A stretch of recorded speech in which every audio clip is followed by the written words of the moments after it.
Coming up today on Locked On Texas Tech, Red Raider hoops get smart and the realignment smoke gets smokier as the Big 12 says to the Pac-12, puff, puff, pass. Me some of them Buffaloes, homie. Next on Locked On Texas Tech. You are Locked On Texas Tech, your daily podcast on the Texas Tech Red Raiders. Part of the Locked On Podcast Network, your team every day. We're going to start this thing off right. Raider!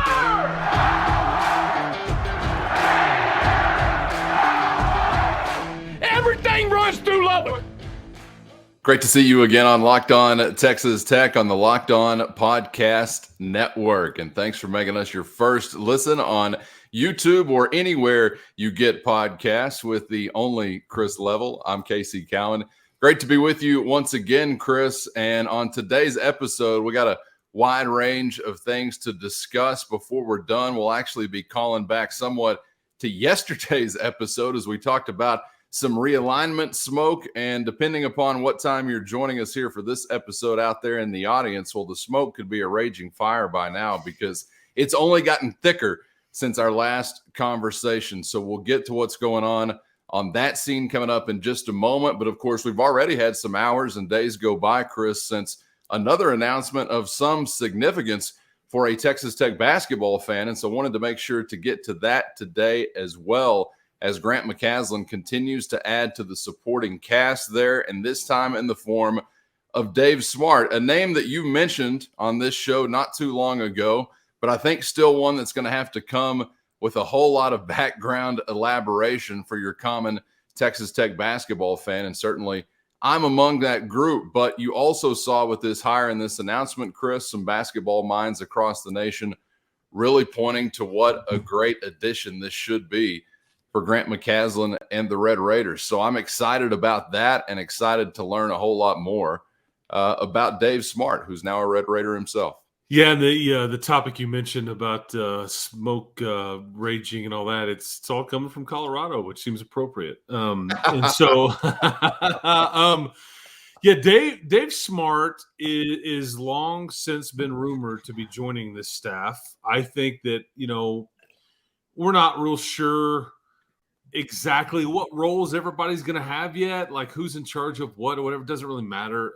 I think Coach McCasland is extremely excited about this hire. I think there were some that felt like Coach Smart would never really make a jump like this, or I think come this far away from where, and where he's coached is, I think it's Carleton University. It's a university in Canada.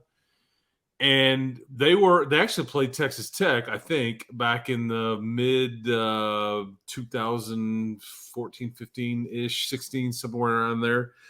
But they actually played a ton of these schools that would go on the tours. And I think they've got wins over Memphis and Kentucky and Virginia and Purdue and Wisconsin, on and on and on it goes. And Coach Smart was the head coach there.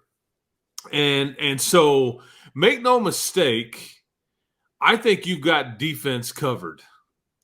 That is absolutely going to be the identity of your program and your team, because what does Grant McCasland's background or kind of his emphasis or kind of the identity there, it's been defense in recent years, just based on their style, pace of play, what they're really good at. You're good at what you emphasize. Well, they emphasize defense. Well, that's what Dave Smart is. He's one of these, I think Jay Wright at Villanova actually got Coach Smart to come in and say, hey, man, teach me your scheme.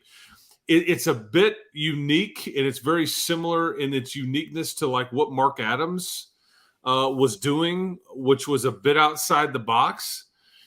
I think Coach Smart wants to – some of this stuff is going to sound like an obvious.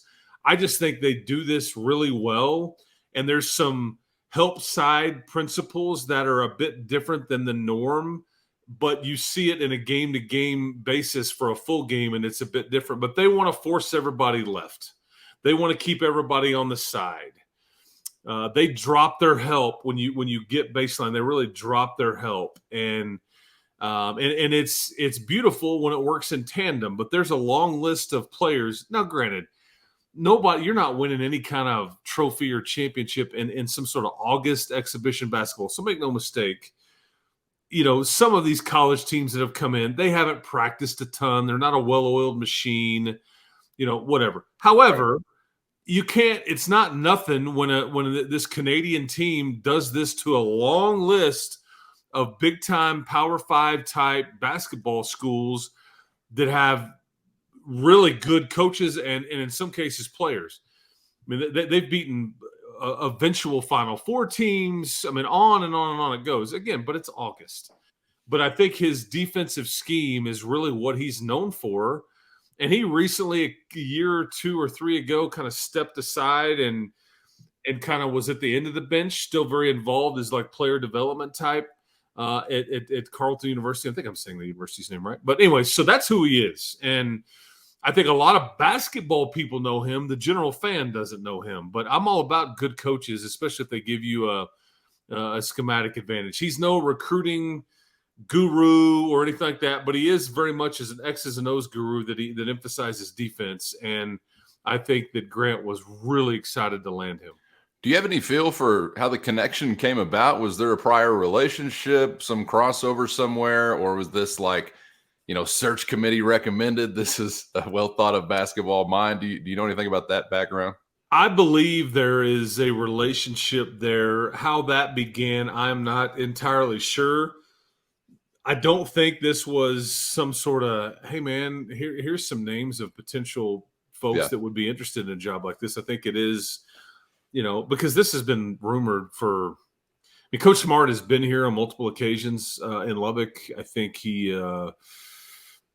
there was some just trying to get his work visa stuff worked out. Maybe this would have been announced or happened sooner. But I think – and then there's obviously still one more addition to be made to Coach McCaslin's staff. But it's taken a while. But I think that this is a hire that's being heavily praised by very smart basketball people. And I think it's really – I'm very comfortable with the fact that there is no mistake of what your identity is and what it will be. Now, can you win and win big with that? Are you going to be like Virginia? And Tony, I hate to bring that up because they beat you and they had some pros on that team and they ended up, but they routinely play games in the 50s and 40s and win, but it's a bit tricky of a style, but that's as close as I can come up with on kind of what you seem to be modeling yourself after, at least on paper. And I can still hear the resounding boos from those Virginia fans who were upset that they were only playing games in the 50s while winning a national championship, right? Everybody was I got no problem with that. And, it's just a preference. I'm not saying it's the only way, but hanging your hat on the defensive end of the floor is the way that I'd like to go. And since you most recently, when you made your greatest strides as a program, were rooted in a defensive identity, that's what I want to get back to. So I know it's not going to look exactly the same, and I got no beef with that either.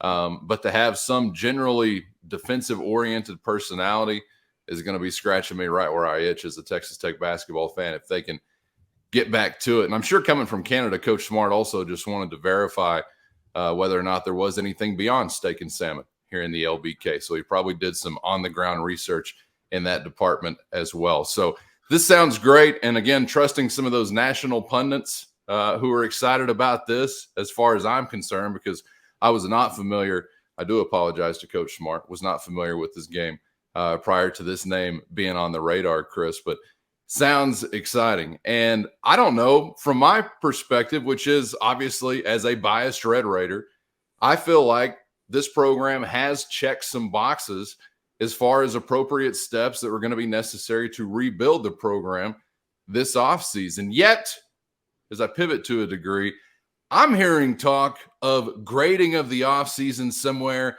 in a D range, D minus, D plus. And for my buddies from the Excel Strategies for Learning class circa 2004, 2005 on the campus of Texas Tech University, which is a probationary assigned class, pass, fail, don't get excited about this D, okay? We're not interpreting this the same way that maybe we did back in the day in that class. Chris, can you tell me what this assessment is all about? I believe from the field of 68, which is assigned a D+ offseason grade for this Red Raider basketball program. It's gotten some attention from the Tech faithful. First, today's episode brought to you by LinkedIn Jobs. And in this day and age, every new hire can feel like a huge gamble. And when we're talking about your business or livelihood, that's not ideal. But LinkedIn Jobs is here to help by helping you find the best qualified candidates available fast and for free, all on one easy to use and secure platform. Simple but specific targeting tools allow you to focus on candidates with just the right skills and experience so you can quickly prioritize who you'd like to consider. They go beyond just resume data by using insights from your job post, company, and their 875 million member profiles to put your post in front of the most qualified candidates faster than anyone else. So go to linkedinjobs.com/lockedoncollege. That's linkedinjobs.com/lockedoncollege today to identify the most qualified candidates and connect with them fast and for free. Just like a bad hire could sink your ship, the right hire could take your business to new heights this year. And it's no coincidence that small businesses rate LinkedIn Jobs #1 in delivering quality hires versus leading competitors. So post your job for free at linkedin.com/lockedoncollege. It's so easy. Even a podcast host could do it. That's linkedin.com/lockedoncollege to post your job for free today with LinkedIn Jobs. Terms and conditions apply. Can you tell me what this assessment is all about? I believe from the field of 68, which is assigned a D+ offseason grade for this Red Raider basketball program. It's gotten some attention from the Tech faithful. Yeah, and Rob Doster, and there's several quality folks that they've kind of created this platform called the Field of 68, and they cover college basketball 24 hours a day, 365 it seems like, and I've been on one of the shows before talking about Texas Tech. I think it was before last season, and so these are basketball people. They're all very well plugged in. I think their opinion. So they're doing videos grading various off seasons and things like that. I think that they were fairly harsh on your off season. I think that they also added many caveats to that. I think they felt like Grant McCasland was a really good hire. I think they felt like Grant McCasland was kind of in a tough spot when he got this job for a variety of reasons. Right. Just because of how Mark Adams' exit took place, and then just the roster, and it's just a different day and time as it relates to building teams year to year, anyways. Okay, but they were high on some of the folks that exited your program, like the Jalen Tysons and the Fardaws and Daniel Baccio and all that. And I think a lot of us knew how talented some of these guys were. And I think we'd all agree Pop is a good player, but he's not like a foundation budding all-star type, all-conference type player. This is a good player that I think that needs a lot around him. And so they were fairly harsh. I think they all agreed that, Darian Williams was a really nice piece to add. This is a player that should get better. This is a well-rounded glue guy. Okay. But most of what you brought in are role type, glue type players. History shows you need 1 or 1A or 1.5 or whatever, like star type players, like all conference types. The folks that have won this league have had multiple players on the all-conference team more often than not. So, anyways, and I don't disagree with that. I think that we've sat here and wondered, okay, man, you need a bucket. Who rings the bell? Like who bails you out? Like where does the scoring come from? I think they envision because they feel like Joe Toussaint was a really nice sneaky ad. However, they pointed out in the video, if you're going to ask a lot of Joe Toussaint, then I think and you're going to ask too much of him, you may be in trouble. D+ F, I think were the grades. I think that's a bit harsh, but I certainly understand some of their points. And they did indicate, to finish this up, they thought this would be kind of a one-year deal. They thought that you would look at it much differently a year from now after Grant McCaslin had been here for a year and all that stuff. But a few things on all of that. I may have missed the boat, but I don't know of Toussaint being asked to even be a starter at this point. Again, I might be missing the boat, but I don't view him as being in that category. We'll wait and see, I guess. I think they have to totally be discounting the intangible and chemistry aspect of Amac and Tyson when they were with the program. So I don't know how they could even have a feel for that necessarily. So I think that could lead to totally misinterpreting, those departures as either pluses or minuses. And I'm sure there's also some gray area in what I'm saying. I only have my perspective, and some might disagree with that. And as far as Pop Isaacs, Chris, I was a little surprised by what you said there. Maybe I have too high of expectation, but I do. The only knock to me for Pop right now is, aside from things he can't help, like measurables, not the tallest or longest guy or whatever, but is just being still very early on in the maturation process. Yes. But I do look at him as a guy that has all conference capable talent. I don't know if he makes good on it, but I don't know. Maybe I'm expecting too much, but when you need a bucket, who are you turning to? It is Pop Isaacs to me. You kind of see that differently, though, it sounds like. Well, I think, can he get to the basket? Can he get to the free throw line? Or is he just simply a jump shooter? I think those are the questions you have to ask. And I think I'm talking in terms of like right now in the immediate, as far as like, all conference type guy. Yeah. I think he absolutely has that in his DNA. It just may not, I think we may be all disappointed if we're like hoping or expecting that like immediately here. Sure. And that's what I'm worried about. I'm worried about like the here and now with this particular team. Am I off on Toussaint? Is he being viewed as a first five guy? I think what they are talking about is they look at it and wonder, okay, if he's not, who is? Because I don't necessarily know if he'll be a starter. He could be, but I think they're just trying to figure out, okay, where is the scoring come from? Because they asked this aloud, I think, and as they taped the video, they asked this aloud, and I think it's a valid question because everybody here, Darian Williams, I think is going to be a really good player. He averaged 7 points a game last year, 7, and I think you've got Joe Toussaint who averaged 9, and you've got Warren Washington who nobody really averaged over double digits, and so I think that's So they're looking at it, and you typically go to the guards. Do we think Lamar will average 10 or 12 a game? I wouldn't guess that. No. So I think they're trying to look at that and say, okay, where does the scoring come from? Yeah. And so I think it's a valid question. I do think, though, the answer is certainly Pop on if you need a bucket. He can maybe get his shot off and kind of do some things, but somebody else will emerge. And you typically don't utilize a big in that way. Warren Washington is going to end up being a double-double type, but you're not going to throw the ball to him and go, hey, fix it for me, man. Give me some points. He's going to be a putback guy, a glue guy, rarely have things called for him. I was going to say, unless he's drawing up the play. Yeah, exactly. Give it to me at the top of the key, boys. That's just not how it is. I would look more to Chance McMillan or Devin Cambridge or somebody like that. But anyway, I just wanted to kind of go over that video. I think it kind of got some people talking. Some agreed, most disagreed. We'll look back on it and see how right they were. And, but I just didn't want to dismiss some of the points that they made because I think there's some valid ones. But I think, and you make some good points too.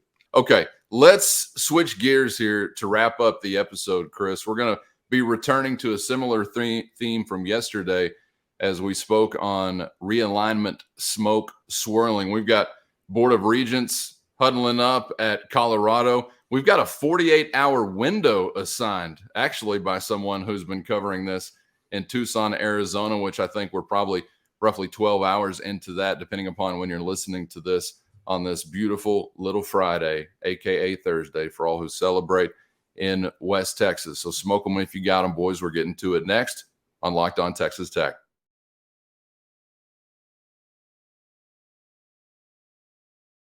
Glad to have you along for the ride on Locked On Texas Tech on the Locked On Podcast Network.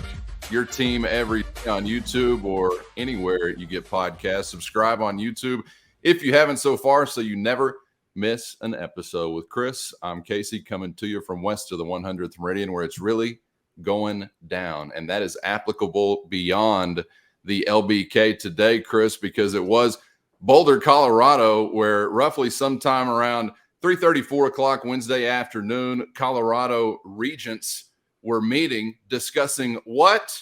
Well, maybe you got to guess. But then upon adjourning that meeting, they schedule a second meeting that's going to be happening on this Thursday, once again, there in Boulder. And we start to see some national reporting on things being considered and even in some cases assigning a specific timeline. Let me just give you some of the lay of the land on Twitter or on X or whatever it's called these days as to what got some things stirred up yesterday. First, Pete Thamel of ESPN tweeting in part about what I just told you. The Colorado Board of Regents meeting adjourns there. They're going to have another one scheduled for Thursday. He also indicates, again, Wednesday night at that time, that there was going to be a Big 12 president's meeting that was going to be held with an expansion update for whatever that is worth as they gather there. Ross Dellinger, Yahoo Sports, also joining in on that, talking about completing that Board of Regents meeting at Colorado there on Wednesday. He says, quote, another scheduled for Thursday, presumably around a potential move to the Big 12. So he outright says that there. And also a guy that's been kind of interesting to follow. I don't know how many people have been following Jason Scheer, who covers the Arizona Wildcats there in Tucson.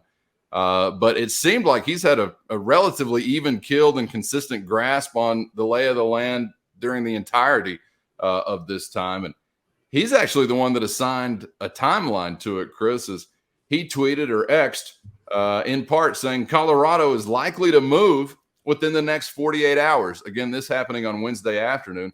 Colorado likely to move within the next 48 hours. Also, there's another school in the Pac-12 beyond the rumored four corners that will surprise people and is seriously considering a jump to the Big 12. Depending upon when you're listening to this, of course, you may have new information to add to this conversation out there on YouTube or wherever you're getting this podcast. So bear with us if our information is incomplete. But, man, Chris, we just had kind of a little drizzle of a smoke conversation there on Wednesday, and all of a sudden it was swirling as the hours have gone by, and now we're getting closer to the weekend. So I think that, you know, Colorado has had eyes or has been in discussions at some level with the Big 12 for months and months and months.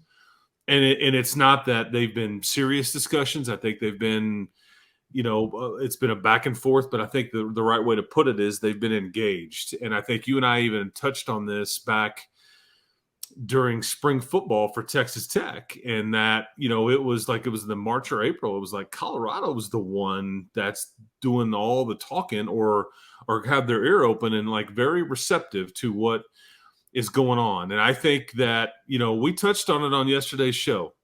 The head coach isn't there, had surgery. Maybe that's true. Maybe it's not. I don't know. But you file that with the athletic director going, hey guys, I can't talk. I've got a plane to catch. It's private. It's going to wait on me, but I'm going to run out of here because I got to go get on it.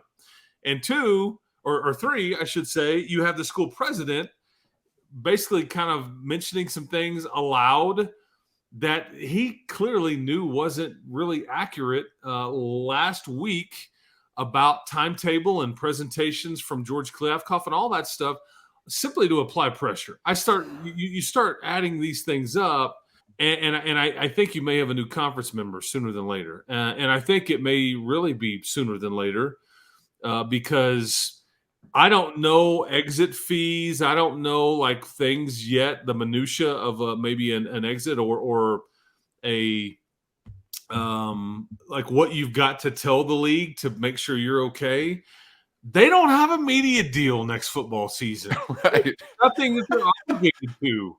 Okay, they have stared at this bird in the hand for a while, and I think Brett Yormark has probably done everything he could to squeeze and say that bird's not going to be in that hand for forever. When in reality, it probably would have a year from now, 6 months from now, because who else are you going to go get? You're not going to like turn down a current Power 5 member for the UConns or the Zags or the Aztecs or the SMUs or whoever you want to toss out there. You would have had a spot available to you And it's in your contract language. They Right. get the full share. And they know that. Yes. And if you pull a current Power 5 member, they get a full share. And so I don't know timetable, but heck, man, I guess at this point, we'll see what the meetings, what happens at the meeting later today and how quickly this happens or what people from Colorado say. But it's not going to surprise me a bit at this point if Colorado is participating in the Big 12 Conference as early as next season. I may be off on that. That may be a bit too early. Maybe they'll have changed their mind, and George Kliavko, pulls that rabbit out and goes, $35 million a year, boys. If you just would have calmed down, all is well. Jokes on everybody else. But right now, at the time you and I are talking, I think Brett Yormark was like, guys, I don't know why y'all were listening to all this talk. I've been trying to tell you we were open for business, and we're about to make a sale. That's what I think. So. He could. Kalishnikov's presentation could be something like, boys, I got good news and bad news. Good news, $35 million a year. Bad news, linear partner, Al Jazeera Television.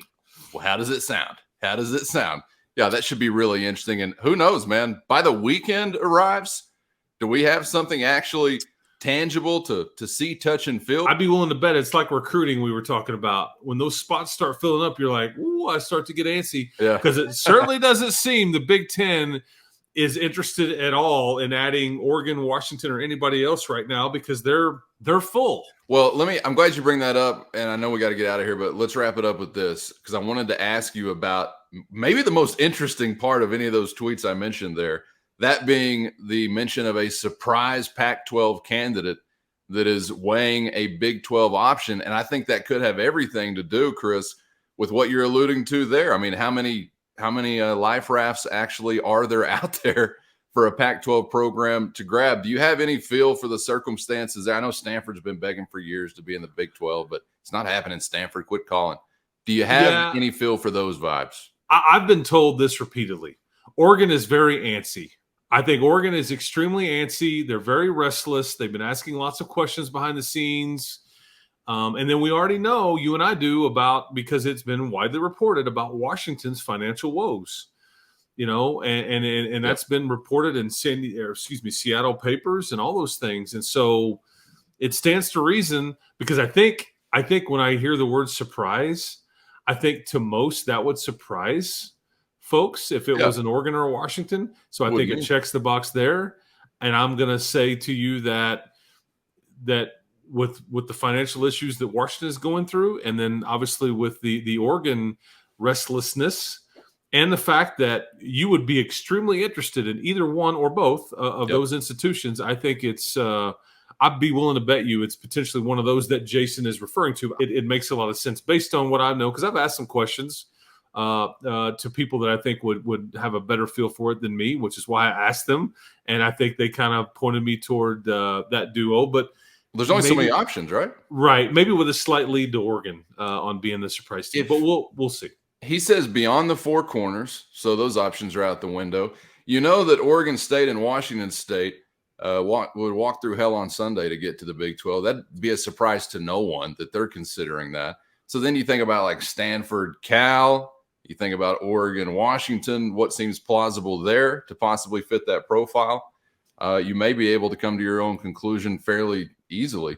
But again, that's just one thing that's mentioned, may not come to fruition at all. And by the time the weekend arrives, we may know what's coming to fruition or not in general. But exciting times remain for now for those interested in such things, which seems to be all of humanity and possibly even the aliens at the bottom of the Pacific Ocean. Chris, appreciate the time as always, man, as we ride this realignment whirlwind once again, and may have a few more things to say on it before the week is done.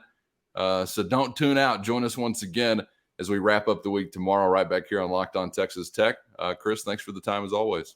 Absolutely. And if things have changed mightily since you and I are talking here, don't hate us. We're doing the best we can, because some of this stuff can pivot rapidly. New things get reported. It changes a lot, but we're trying to do the best we can.